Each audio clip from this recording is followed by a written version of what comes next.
Welcome back. Today I'll be reviewing 100 Days in Deadland by Rachel Aukes, and this is a book I won in a Goodreads giveaway.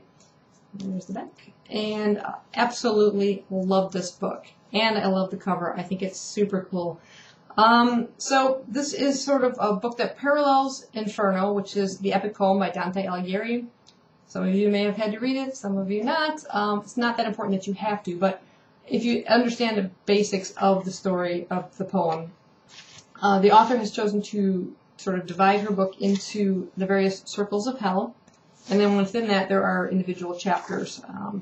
And the circles include limbo, lust, hunger, greed, wrath, arrogance, violence, malice, and betrayal. I'm going to go ahead and read the first sentence of the book to give you an idea how it begins. I paused on the way to my 2 o'clock meeting and watched the woman standing outside the restroom with her forehead against the wall, clawing at the paint. So this book is a first-person account of survival after a zombie plague sort of wiped out the population. And it's told from the point of view of Cash, an office worker. Now, Cash is not her real name. It's a nickname she will acquire a little later on in the book. And at this first account here, this woman, she goes to assist, turns around and attacks her, tries to bite her. She keeps trying to fend her off. This woman is relentless, keeps coming at her. It eventually turns into a fight to the death, which luckily Cash manages to survive. And when she starts to leave that area and look for some help, she sees total chaos all around her. All of her fellow office workers are either starting to turn into these creatures or running for their lives, which she then tries to make her escape from this building. So she manages to get out and eventually flags down a truck driver who we come to learn his name is Clutch and begs him to take her out of there. Now, he agrees to kind of come to her aid and take her back to his farm, but he only agrees to let her stay there for 1 or 2 days, then she has to move on. He sees this tiny little woman as sort of a liability and someone who's just going to use up any supplies that he has, and he has to be concerned about his own survival. Cash is totally panicked, as you can imagine. She does not want to be out in that world alone. She sees Clutch as someone who could possibly help protect her, but she knows she has to prove herself. She has to not become a liability. She has to be an ally for this guy. So she starts to kind of prove her worthiness, and eventually, through the course of the story, Clutch relents and allows her to stay with him. Now, Clutch is sort of a complex character. He's a truck driver. He owns sort of an isolated farm. And he's also a former Army Ranger who suffers from PTSD, post-traumatic stress disorder. He's a bit hardened at first to Cash's plight, but then he slowly turns and sort of allows her into his world. Not too far into this book, there's another character, a young teenage boy, that joins this group. And he's from a neighboring farm, someone that Clutch knew. He knew the parents, and they begged him to take care of this boy. His name is Jace.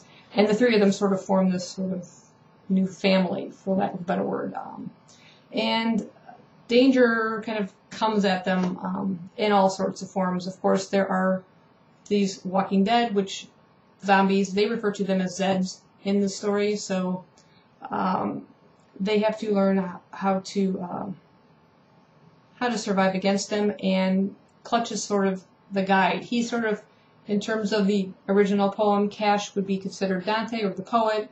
Clutch is Virgil, the guide through this hell that their world has become, and he helps train the 2 in combat skills and survival skills.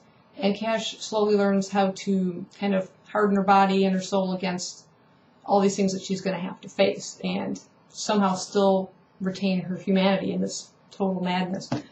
The world building is really, really well done. As you can imagine, after some chaos like this, just watch The Walking Dead, you'll see there are cars strewn all over the place, and dead bodies, and debris, and Walking Dead, and stores looted. It's just horrendous. There are a lot of really intense action scenes within this, but the pacing is just perfect. It's not overly done with the action. What I liked the most about it was the character development. I love the characters, Cash, Clutch, Jace, some other ones that you meet throughout the story. I really felt invested in these characters. I really cared about what was going to happen to them. I felt it very hard to put this book down when I had to go do other things, when life kind of intruded. I just want to keep picking up and find out what was going to happen next. Through the course of the story, we also encounter even more characters, including a main protagonist that is at times even more evil than the Zeds that they have to face. He comes up with some really horrific combat methods against his enemies, and I won't even go into detail about them. There's really, as you can imagine, with these kind of survival storylines, it's sometimes not the zombies that they have to face that are their worst enemies. Sometimes it's just the humans that are also trying to struggle to survive. It's kill or be killed kind of thing. And they do find that this main protagonist ends up being almost worse than, like I said, the Zeds that they're facing. Some of the atrocities that they come across, not just from this main character, but other survivors, kind of parallel the circles for these main sins that they face, like lust and hunger, and it helps tie the book back in towards that original poem. So I love the way all of that kind of blended in and seeped through it, and you still felt that they were on this journey, and hopefully there was going to be a good outcome.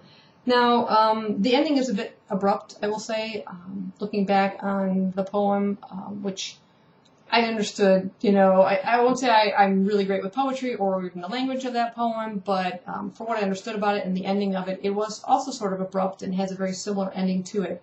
I've checked out on Goodreads, and there is a second book in this series going to be entitled Deadland Harvest. So perhaps the author is coming out with her own sort of divine comedy a la zombie style, and maybe she'll do 3 books, like Inferno, Purgatorio, and Paradiso. So we may have a 3 trilogy type series. So I'm really hoping there will be, because I will definitely be picking those other 2 up. I definitely recommend this one. I gave this one 5 stars on Goodreads.